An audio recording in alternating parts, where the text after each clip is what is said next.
Whew. Now you know you went and did it last week. Had me all in my feelings. Had me cussing and talking all kinds of crazy shit. But I'm back this week just to talk to you a little bit more from my heart on a topic that's dear to me, and it's about justice. Unfolding this thing that's not about politics. It's not about religion. It's about human rights. It's about the right of Americans who have bled and died in this place called the United States of America, this great republic, to receive what we justly deserve, which is justice. That we would stand hand by hand and side by side with our brothers, and that we would live out this thing called the American dream.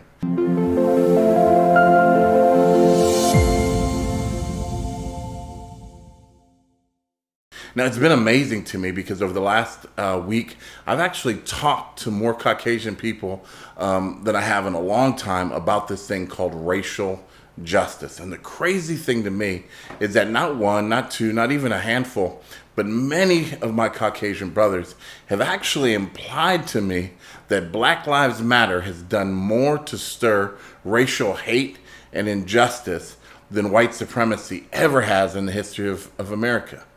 I need you to pause for a minute, and I need you to think about the deflection of responsibility that comes with a statement and a concept and an idea like that.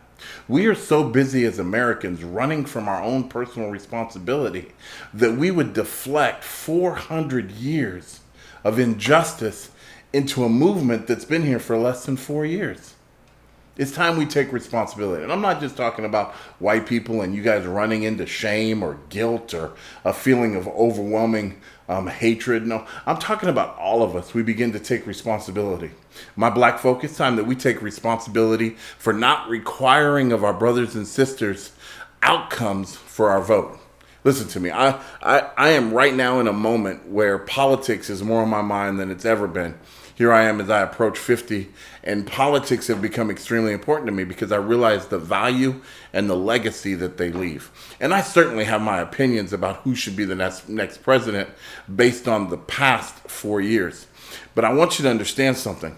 Whoever you're voting for, whatever direction your politics bring you, it's time for us as black folks, people of color, to begin to rise up and demand of our politicians that they fulfill the promises that they make to us. We have so freely given out our vote that we don't even require of them an agenda on how to address issues of injustice in our society. And that has got to come to an end.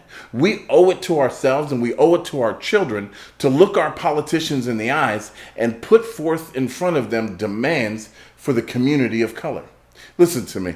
I agree with Ice Cube. It's time that we don't just give away our vote, but we have an exchange of dialogue and communication, that I require of you as my politician something in return for my vote.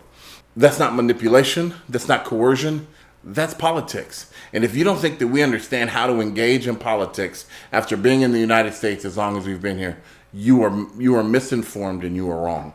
In order for us to have a mutual relationship, we have to have a back and forth that is mutually beneficial. Black folk, it's time for us to demand of our politicians something in return for our vote. You say, what does that look like? Whether it's educational reform, whether it's prison reform, what we bring to the table, they must hear and they must respond and they must follow through with it. And if they don't, we have to have an agenda in our mindset and in our politics and in our vote and in our community to replace them. Listen, we talk a whole lot about this presidential seat, and it does happen every 4 years. But we need to become just as vigilant and just as diligent about our positions of Congress and our mayors and our congressmen and our congresswomen, that we begin to enforce change, not just at the big picture level, but down to the grassroots, down into the level of community where it matters. Our voice matters. People of color, our voice is important. Our voice has $1 trillion of value in the society and the world that we live in. And it's time that we begin to understand that this is not just about us marching in the street, but it is about us infecting and bringing about an change and affecting, not infecting, but affecting the world that we live in based on our beliefs and our moral value. Listen to me. Most black folk that I know never sit around blaming whitey. I know that that's the idea, and I know that a lot of people that I've talked to think that we sit around and we blame all of our shortcomings and all of our failures voice on the white community. That is the furthest thing from the truth. We take responsibility for where we are and where we want to be. But the truth is that systemic racism does play a part in what we're able to achieve and how quickly we're able to achieve it. It's been said that there's three kinds of people in this world. People that watch things happen, people that make things happen, and people that wonder what in the world just happened. Listen to me, as voters, we need to take responsibility and we need to make things happen. I watch people like Candace Owens, and she's not making things happen. She's just provoking anger and hurt in our hearts. What we need are voices that rise to the top, that begin to challenge our communities, not just to make a move, not just to make a change, but we need a voice to begin to rise that challenges our people of color, to begin to implement their strengths, their knowledge, their wisdom, their dreams, and their aspirations into the political system so that we can begin to affect change in this world that we live in.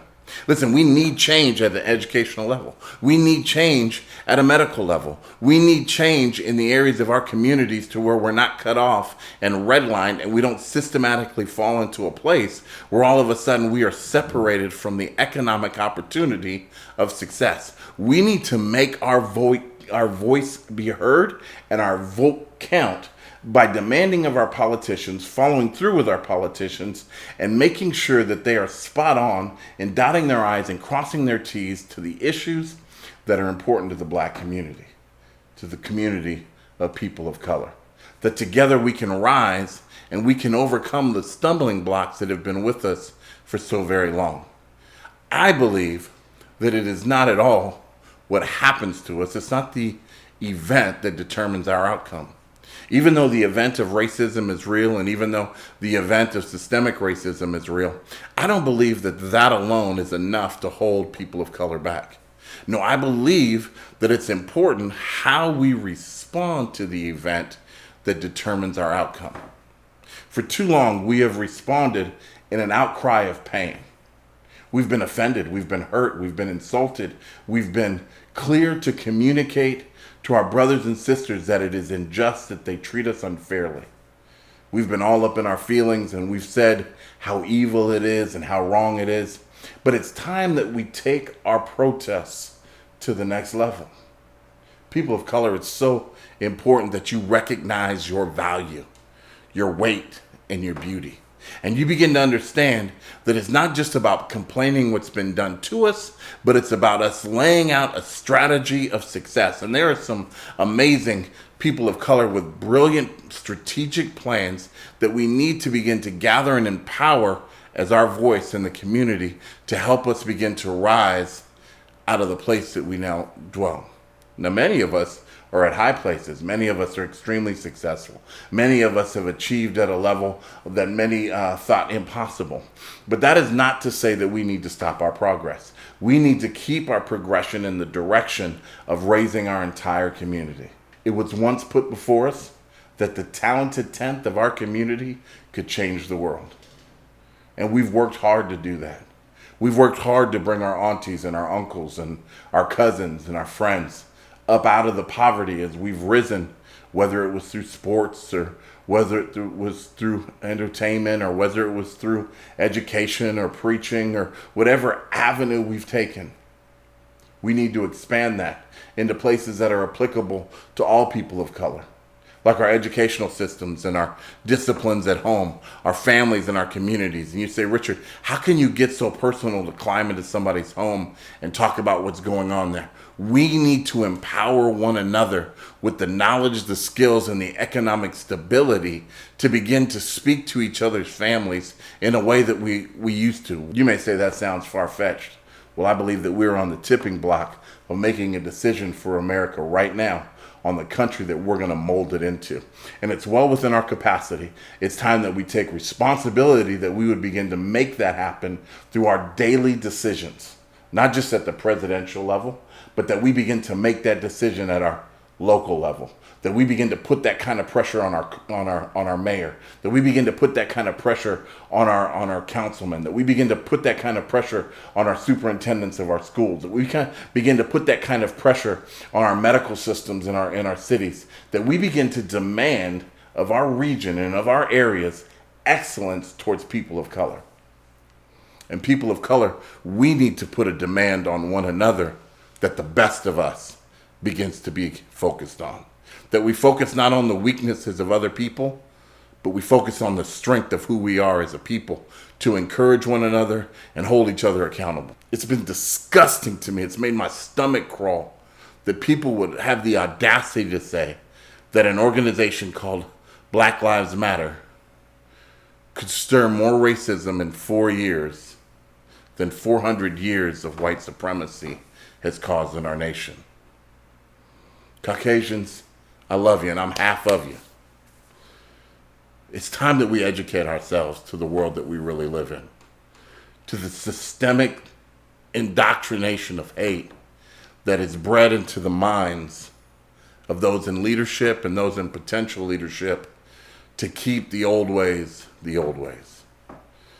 I don't want to get too deep into politics right now, but we literally have a president that is leading our nation in indoctrinations of lies.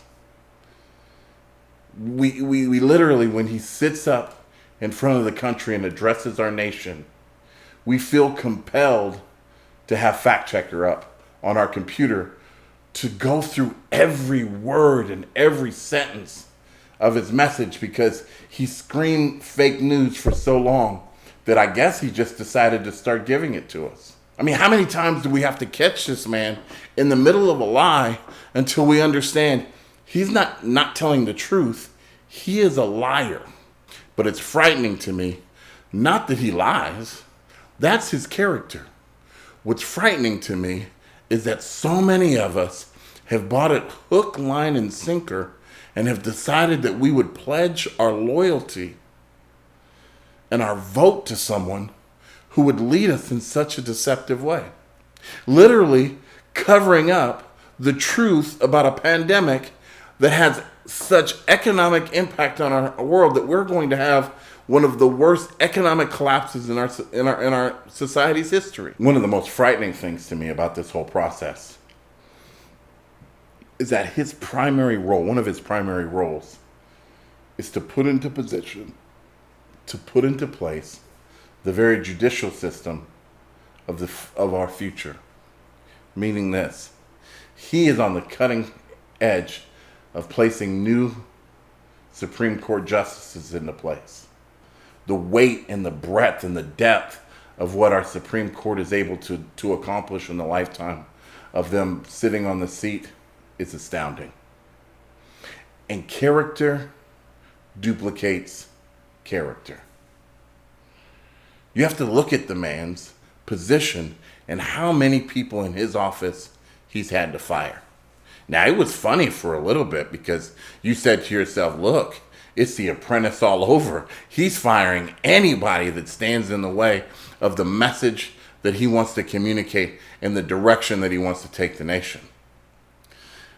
Sadly, it's been revealed more and more that he's not removing people that stand in his way. It's people that think differently than him at all. Now, let me back up off of politics real quick because I have an opinion, you have an opinion, and opinions are like buttons out of a pocket worth very little. What is worth a whole lot is us deciding whether you're a Republican or a Democrat to stand together in unity for the things that America stands for. We've become so far left and so far right that we no longer know how to sit down together at the table of brotherhood. It's time that we begin to understand that just because we wear a different colored suit or a different colored tie, that we're not that different at all. As a matter of fact, we're probably more similar than we are different. But what we need to do is we need to step away from fear, step away from the anxiety that comes along with fear, and we need to begin to foster the one thing that can change our world, which is relationship. You say, Richard, why can relationship change our world? Because relationship leads to communication, and communication leads to understanding. See, once you and I can understand each other, we can make a decision to move together, to come up with strategies together, to yield our strengths and our weaknesses and say we can do this together. But without dialogue, without community, without communication, it's impossible to find any common ground at all. Right now, the social climate is on fire, along with our cities and the world that we live in. Literally brush fires, it seems, breaking out all on the West Coast. You may have your theory about that. I may have my theories about that. And it'll all come out in the wash. But we need to quench the fires of hate with the waters of love. And the only way that we can fall in love with each other again is to communicate. As a young boy, I played football. It was a passion and I loved it. And very early on, I realized and recognized that you needed to learn to keep your head on a swivel. Keep your head on a swivel. And what that meant was this: you better be aware at all times. I was probably in the 7th, 8th grade, and I developed these four rules to the game of football. One of those rules was always get a first down. And so there was a very small crowd out at the game that day, and because of that, there weren't enough people to run the chain gang who were able to mark every 10 yards how you would get a first down. And so they asked a couple people to come and help run the chain gang, and happened to be that there was a 9th grade cheerleader there who they pulled down, and she was holding the chains. I remember it was like it was yesterday because she was so cute that I thought, gosh, I'm going to beat the team that we're playing. And because they were from that, and she was from their school, I was going to ask her out after the game. That's how precise I was in getting my game on. And so it's late into the game. The weather started turning a little bit, and it's raining outside. And we're competing. We're down by, I think, a touchdown at the time. And we're driving late in the 4th quarter. So I'm making a couple moves, and I'm cutting, and all of a sudden, open field is in front of me. And I'm just about to get tackled. And as I get tackled, I dipped and hit the sideline. The person knocked me out of bounds. And when I got knocked out of bounds, I ran into this young lady that was holding the chains. You guys, it was one of the worst situations I have ever seen in my life because the chains went flying. This girl went flying. She landed 10 feet away from where she was standing. Everyone held their breath. Tears were running down her face.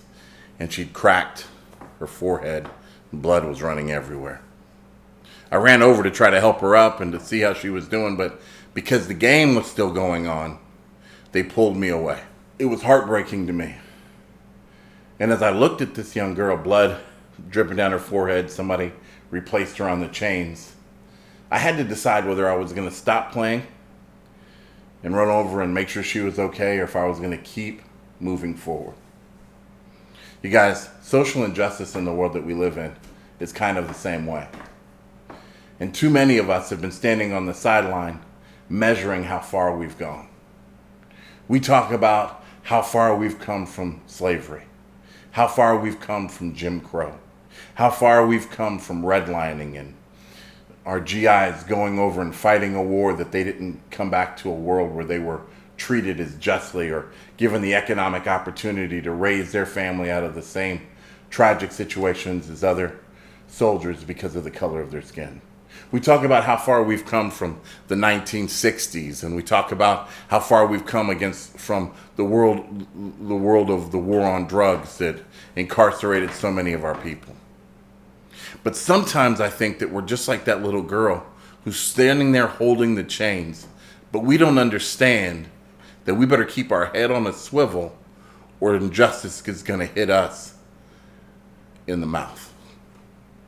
Now, was that ever my intention? Of course not. I still wake up actually with nightmares about this poor girl flying through the air based on me trying to get done what I needed to get done, which was win this football game. But here's the reality about injustice in the world that we live in. If we allow it to happen around us and we say nothing about it and we do nothing about it, we just are there to measure the amount of progress that we perceive has been made. eventually injustice is going to hit us in the mouth. Today, what we have in America is we have a new voice for radical change. So many people blame the BLM movement for inciting racism in the hearts of people that it's always been latently docile in. It's not that it wasn't there. It's that hate was driven down so covertly that they'd lost the N-word in their application of racism. But it's back now, isn't it? It always flew with their Confederate flags and with their statues, and the way that they would call back on job interviews, and the way that doctors would treat our mothers as they laid on hospital beds after having babies, so many of them bleeding to death because they didn't value them the same way. Listen, I began this by telling you that this isn't a process of politics. This isn't a discussion about whether you're red or blue, Republican or Democrat. This is a human rights dialogue. And for too long, we've been standing here until our spectators have now gotten hit in the mouth so hard that they've paid attention to the game. In the 1960s, the thing that changed the world was a thing called the television. And as white America sat in their comfortable homes, they saw dogs turned on little children, fire hoses turned on men, men beaten nearly to death, imprisoned, and told they couldn't sit at a cafeteria counter the same as another man because of the color of their skin. They saw on the walls white drinking fountain and black drinking fountain, whites only and blacks only. They saw people of prominence who had done great things for our nation, who had a voice of integrity and character, told that they had to pick up their food from the back of the restaurant. And they saw this unfold in front of their eyes on the television until they could no longer just see it from a distance. They were provoked to do something. Well, right now, rioting has inflamed our society because people have watched it from a distance for so long, not realizing the things were happening, until now they recognize there are people that have made things happen. It's time that you get involved in the fight. You say, how do I get involved? Number one, stop asking your black friends to educate you. We live in the world of the internet. Get on and search out social injustice. Search out actual stats and stop falling prey to people who are telling you lies. POTUS 45, if he has taught us anything, is that our politicians will lie to our faces with a smile on their face. And I'm not saying that Biden is necessarily any better. There's many things about his past that I still question significantly and bother me deeply about his law and order platform for the black community. We need to see significant change, and I believe that we need to hold them accountable to bringing that to us. But my friends, my brothers and sisters of a lighter complexion, begin to search out the truth for yourself.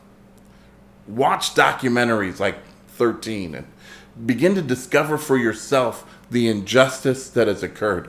We're not trying to slap you in the face with guilt. We're not trying to slap you in the face with shame. We're asking you to recognize something has happened and pull your heads out of the sand. Dr. King once said this. He said, "It's not enough for me to stand before you tonight and condemn riots.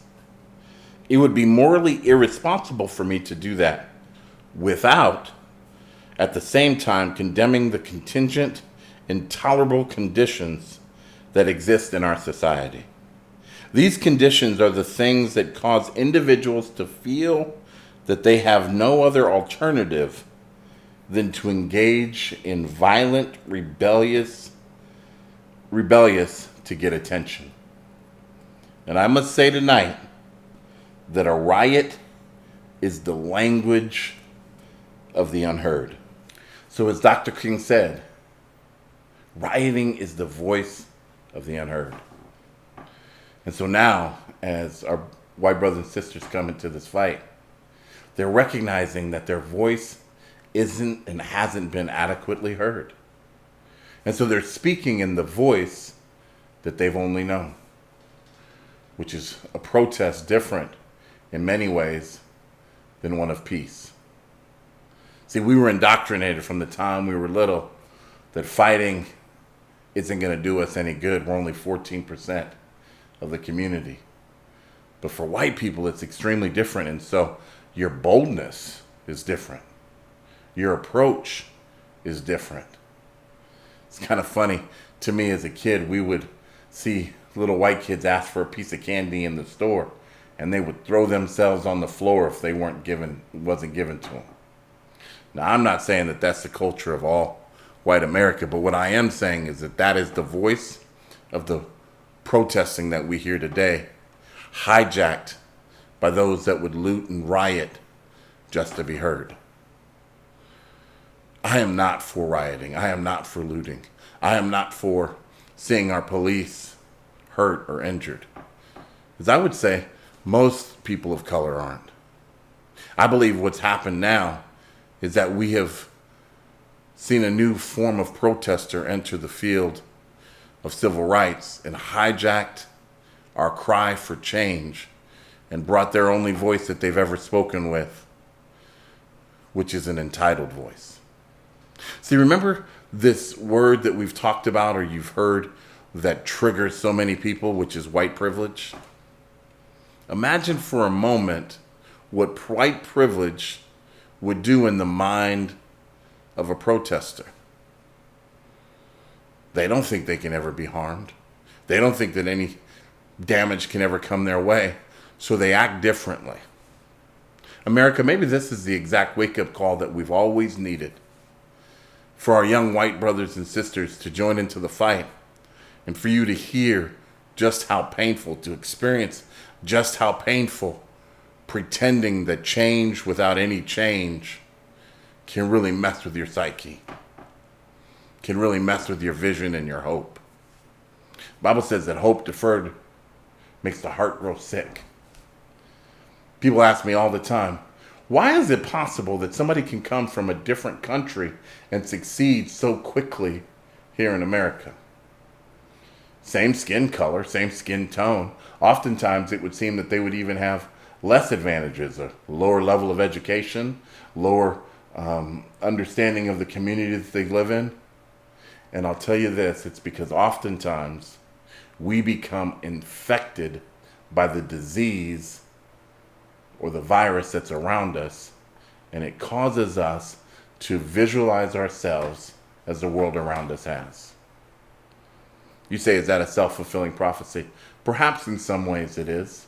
Perhaps in some ways we have been beaten down so badly that we no longer see ourselves as the kings and queens that we ought to. And yes, all dreams are possible, but we also have to understand that there is systemic roadblocks that stand within our way.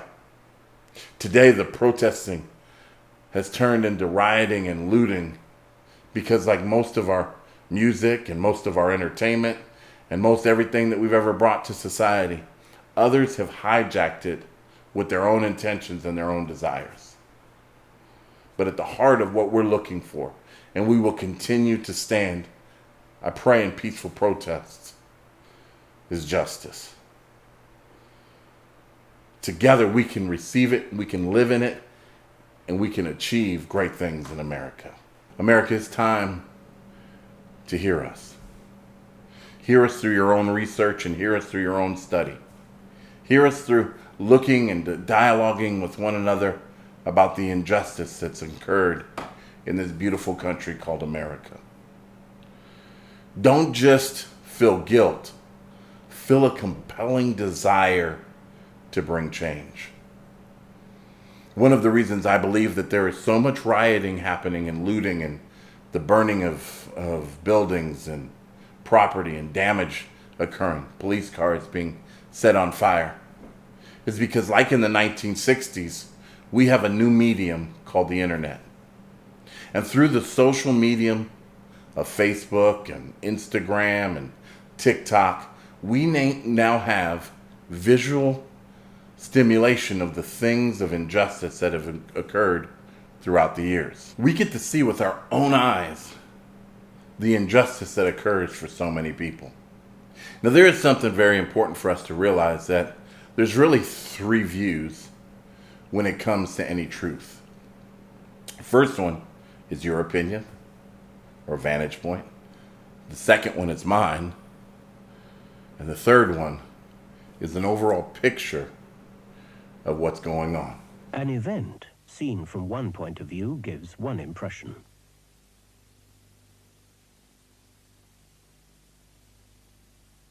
Seen from another point of view, it gives quite a different impression.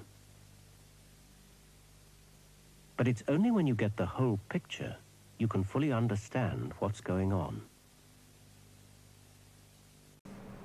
I think too often we get trapped from a one-sided opinion. And yes, even I get caught up in seeing something that looks so unjust and running with just that angle of the image. But what we need to do as a society is we need to realize that at the fundamental level, that there are some things that are so unjust, it demands of us that there be some action taken. No matter what bigger picture there is, whatever happened before it, or whatever could have happened after it, we only know the reality of the moment that we see captured on film and the change that's necessary in America. For those who wonder what happened, just like that little girl holding the sticks on the sideline, there's many of you wondering what in the world happened to America right now. For you, I want you to engage in learning. Stop allowing fear to keep you from dialoguing about the pain. Stop allowing fear to stop you from dialoguing with people about the pain that they've experienced. Stop allowing that fear to stop you from stepping outside of your comfort zone and beginning to understand the perspective of other people. It's not that we're saying your perspective isn't valuable. It's just that we've seen your perspective. We understand your perspective. We've heard your perspective. And right now what we have in America is we have the voice of young, angry, white males and women who understand that social injustice has happened for so long that right now they're finding it affecting their lives as well. What do I mean by that? White people find social injustice affecting them. Well, racism is not just about racial hatred. Racism is about classism, and classism is about the protection of the capitalist system that has benefited the elite for so very long. Now, I'm not against capitalism as a form of commerce. As a matter of fact, there's different forms that are probably much worse. They stimulate far less productivity from the masses of our society. However, capitalism, when not controlled, when not overseen, when not legislated, when not governed, is greed at its core. And greed at its core is deceptive, manipulative, and filled with the potential of evil, which all systems are. I'm not battling that, and that's not the hill I'm dying on right now. What I'm saying is this, is that as our economy has changed, people of color have become less and less valuable in the necessity of labor. And so as that's creeped up and jobs have changed and times have changed, there is a whole community of poor to middle class Caucasian Americans who have found out that they are no longer valued based on their humanity, but they're only valued based on their commodity, what they're able to produce. This abandonment has caused them to be filled with anger and hate and a necessity to be heard. And so much of our riots are not African Americans at all. So much of our rioting and our looting is not African Americans at all. I've actually seen pictures of people being arrested in blackface at these riots and looting. They're not protesters, and we don't condone them as the voice of change. And most sane people believe that it's about building a place for people of color to rise, to speak to the fact that black lives do matter. I mean, there's a lot of comedy out there and a lot of funny people that would say matters. We're not even saying better. We're not even saying supreme. We're saying matters. Can our lives matter? But that's not the greatest threat to America. The BLM movement, in fact, is not the greatest threat to America. What's recently been revealed by Homeland Security as that one of, if not the greatest threat to American security is what it has always been. Unfortunately, white supremacy being released in hate groups. America, it's time we wake up and we realize that hate is still among us. That we get our head on a swivel and we pay attention to the world that we live in. That we recognize that our brothers and sisters, they're not against us. They're not our enemy. The only enemy that we have are white supremacists that would try to destroy our lives and destroy our society and the world that we live in based on the color of their skin. And holding together an illusion of a great world based on elitism. Red, yellow, black, and white, it's time that we bind together. The fist was never just about black power. It was about we the people. Power to the people. People, let's join together in love. Let's let our voices be heard, and let's demand of our politicians that they hear our demands, hear what we require of them, they follow through, and they bring about the end results that we desire. And if they don't, we don't wait 4 years to vote in a new president. We wait 2 years and we vote in a new congresswoman and a new senator. We vote in a new governor, and we vote in a new mayor, and we vote in a new superintendent of the schools, and we vote in a new police chief. If they will not hear us, if they will not respond to us, that we as a people come together and through the vote, let's stay in love. Let's walk in love. Let's harmonize in love. Let's forgive in love. And let's grow towards justice together in love.